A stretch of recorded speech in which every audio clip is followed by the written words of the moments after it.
Përshëndetje, sot do të përgatis hallë me qumsht, një recetë që del me të vërtet shumë e mirë. Filloj me përgatitjen. Në fillim do të përgatisim shërbetin. Në një enë unë po hedh një gotë e gjysmë me sheqer. Gota është 200 ml.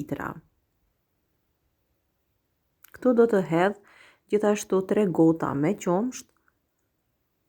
Gota është 200 ml ose në total 600 ml qumsht. Dhe gjithashtu do të shtoj një gotë ujë 200 ml. Të gjithë këto do t'i përzijej që të tretet mirë sheqeri. Shërbetin vetëm se do t'a përzijeni, nuk do t'a zijeni as pak. Në një tigan unë do të hedh gjithsej 200 gram margarin ose gjalp. Do presim derisa të shkrihet gjalpi. Pastaj këtu unë do të hedh një gotë e gjysmë me miell. Do hedh gotën e parë edhe gotën tjetër, pra gjysmë gote, një gotë e gjysmë, gota është 200 ml. Gjithashtu këtu do të shtoj edhe gjysmë gote me grizë, pra është grizë gruri. Në qoftë se nuk keni grizë, do ta zaventësoni me miell. Të gjithë bashkë do t'i përzijejmë që të bashkohet mielli së bashku me gjalpin apo margarinën.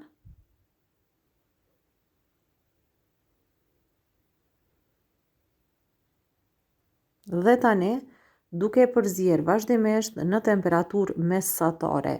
Gjithmonë duhet patur kujdes gjatë përgatitjes së hallës, sepse nëse e përgatitni në një temperaturë të lartë, atëherë hallva mund t'ju digjet dhe të merr një erë shumë të rëndë.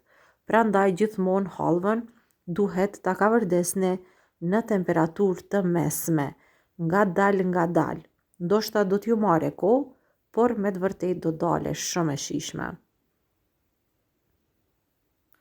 Unë do vazhdoj kështu ta kavërdis derisa të ndryshoj ngjyrën. Do e kavërdisi që të merr një ngjyrë kafe. Dal duke u kavërdisur, hallva po fillon edhe të zbutet, siç jeni duke e shikuar. Është bërë më e butë se sa që ishte në fillim. Dhe tani hallvën e kemi gati. Ka marrë një ngjyrë shumë të bukur. Nëse doni më shumë të zezë, atëherë duhet ta kavërdesni më shumë.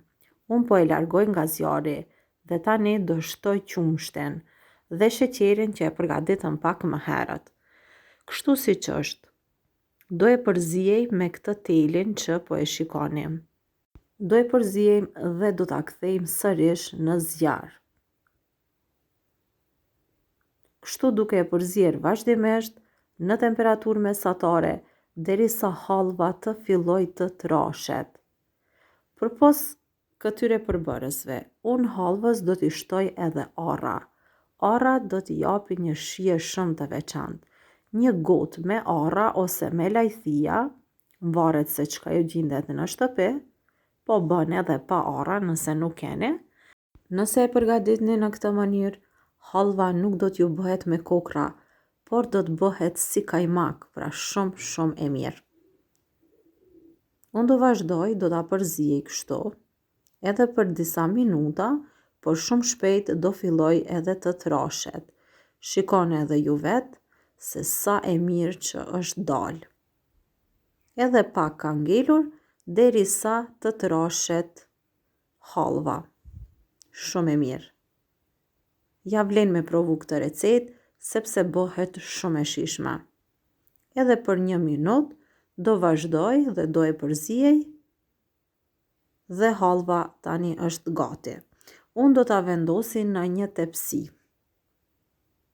Dhe kështu po e la vetëm për 1 minutë sa të mpikset pak dhe kështu pastaj mund ta servoni menjëherë.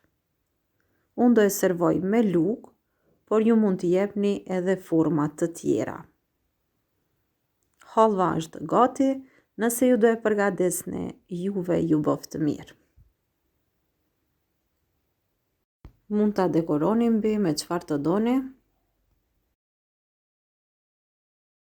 Pasi e kam servuar, unë do ta provoj se si është dalur.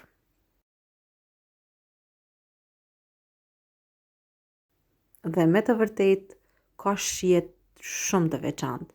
Është e butë dhe është shumë e mirë. Kjo ishte receta e radhës, deri recetën tjetër, mirëmbëjtje.